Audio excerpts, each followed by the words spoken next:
healthcare has sucked up all the oxygen in the room. That has been the topic of conversation, and as I'm sure you all know, anybody who knows anything about healthcare knows that it is a supremely complex subject. There really are no subjects that I know of that are more complex than healthcare. Even economics, I don't think, is any more complex than healthcare. And I'm not sure that any of us know what the real answers are to fixing our healthcare system. I'm in fact not sure that you can ever totally fix the healthcare system. In fact, I'm pretty confident that you can't. You can decide which way you want to take it. You can make determinations about the direction you want it to go, but to fix it, that's another question altogether.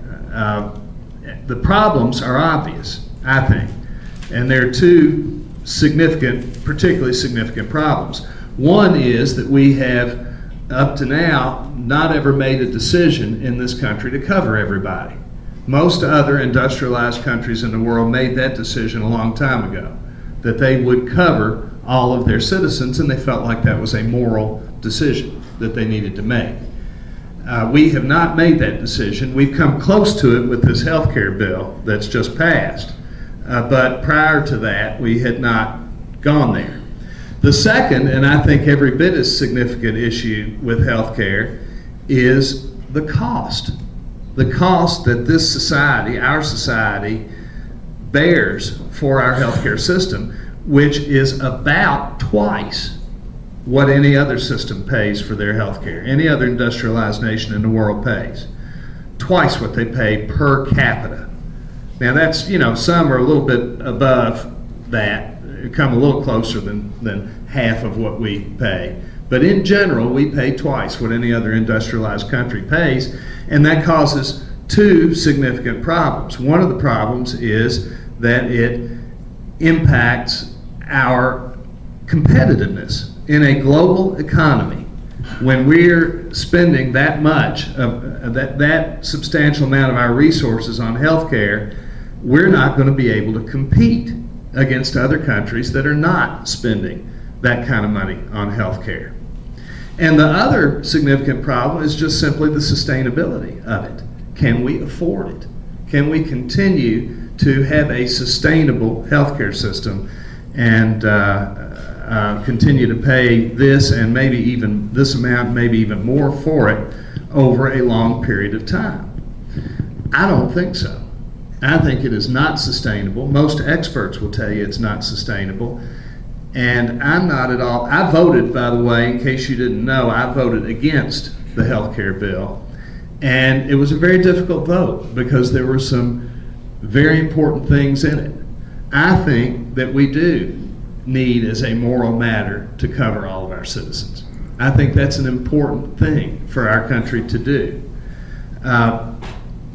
I think also that what we did in terms of pre-existing conditions, not having people kept from getting their health care because of a pre-existing condition, is an important problem to address. And it is addressed in this bill. What we didn't do, though, in my view, we didn't get to this structural cost in the system. We did not address that.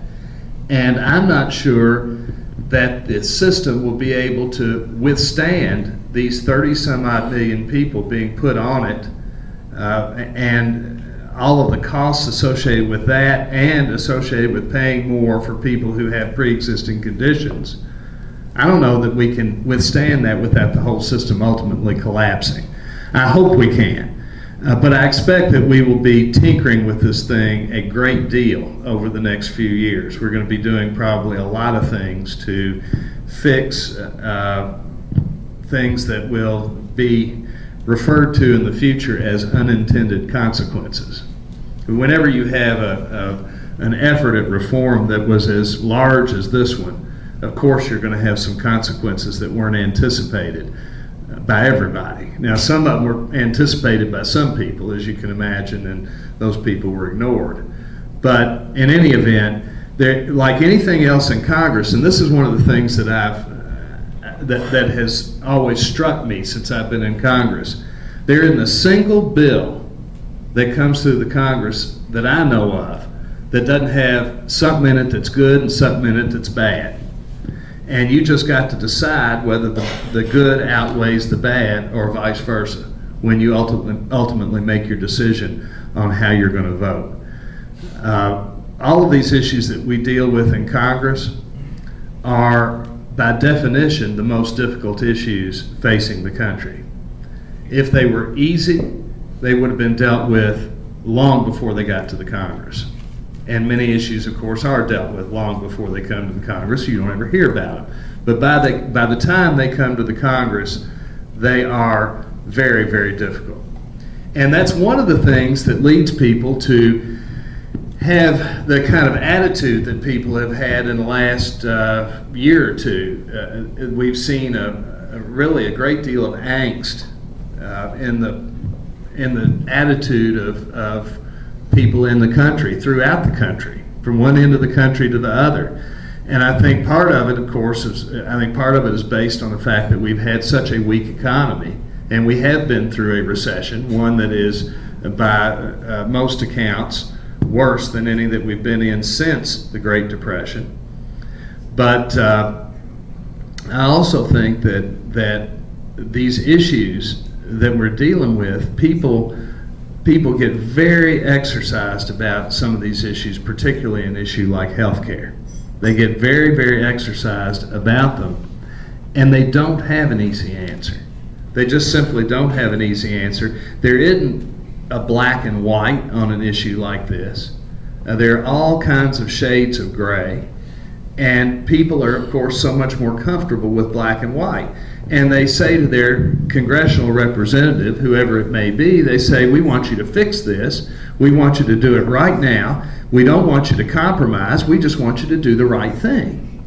You know, and with issues like this, you've got people who feel very strongly on one side and people who feel very strongly on the other side. Well, the only way that you ever move the thing forward, move anything forward for that matter, is through compromise. It's always been that way, always will be that way, but the people who feel so strongly on one end or the other, they don't want, while they want stuff to move forward and they want the Congress to do things, at the same time they really don't want the compromise, because they see that as a betrayal of wherever they are, whatever their stance is on the particular issue, whether you're on the right or the left. They see it as a betrayal.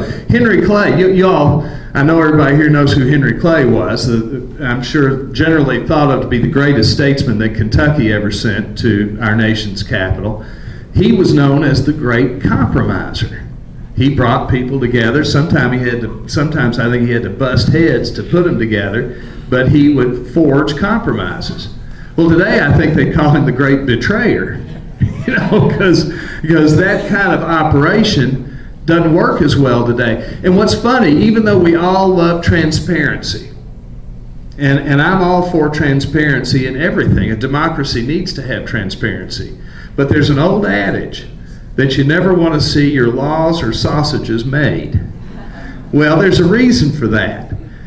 When you've got people who feel so strongly on both ends of the spectrum, the only way that a democracy, and we're talking about, I think, just about any democracy that man's ever devised, the only way that they can move ahead and get people to agree to do something who disagree so vehemently is to have some of these deals and trades that we see, that everybody says, oh, that's just awful. And of course, on its face, if you look at it alone, it is awful. But it's part of this larger process of trying to somehow get the body politic to move forward. And that's why you see so much of what you see. And the other thing that's changed today, I think, pretty dramatically, is the media. I grew up, I don't know if you all, I know some of you grew up when I grew up, and and what I remember is people like Walter Cronkite and Chet Huntley and David Brinkley. That's where we'd get our news. They'd have one nightly broadcast, everybody would get the same information, and then we'd go from there. We could agree or disagree, but at least we kind of had a general similarity in terms of the information that we got. And you trusted those sources. They were kind of the gatekeepers of the news. You had your big newspapers too, but then your broadcast news was Walter Cronkite and Huntley and Brinkley. So different today. It has changed dramatically today. Capitalism has absolutely taken over our news system. And these people in the news now, particularly on the television news, it's all about money to them. They are all about market share. And they don't care about the facts. They don't care about the news, particularly, except to the extent that they can whip people up and they can get the sensationalism going, because what they know is that the more sensational they are, the more market share they're going to get. That is a proven fact. I have had some of the anchors on these shows tell me just that if they gave straight news, they immediately know that they lose market share. I don't know if y'all have spent much time watching Fox News, and I think MSNBC, same thing on the left and Fox on the right, but they don't even have any reporters. They don't. All it is commentary all day long on what other people have reported. That's what the whole news thing is about now. Just constant opinion, one opinion after another all day long. So it's no surprise that people don't know what to believe.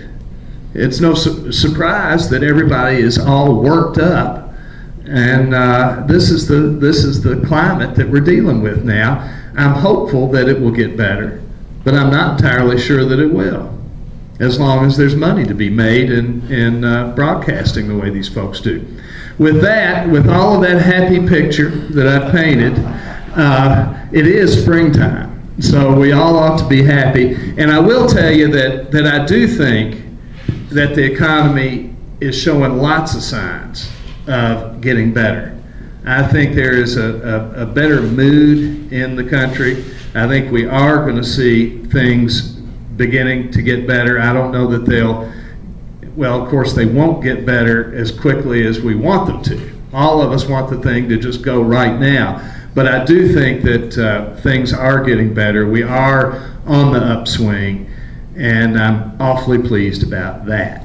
And we're going to be doing everything that we can in the Congress, I'm sure. Hopefully there won't be too many more of these very divisive issues in the near future, and we can work on some things that all of us are interested in seeing happen, and that is more economic incentives and whatever things that we can do to help stimulate the economy in the right kind of way. And when I say the right kind of way, I mean stimulate the private sector and make sure that, because I agree wholeheartedly with that, the private sector is where the jobs have got to come from and where long-term sustainability comes from. I think everybody in this country believes that. If they don't, they should.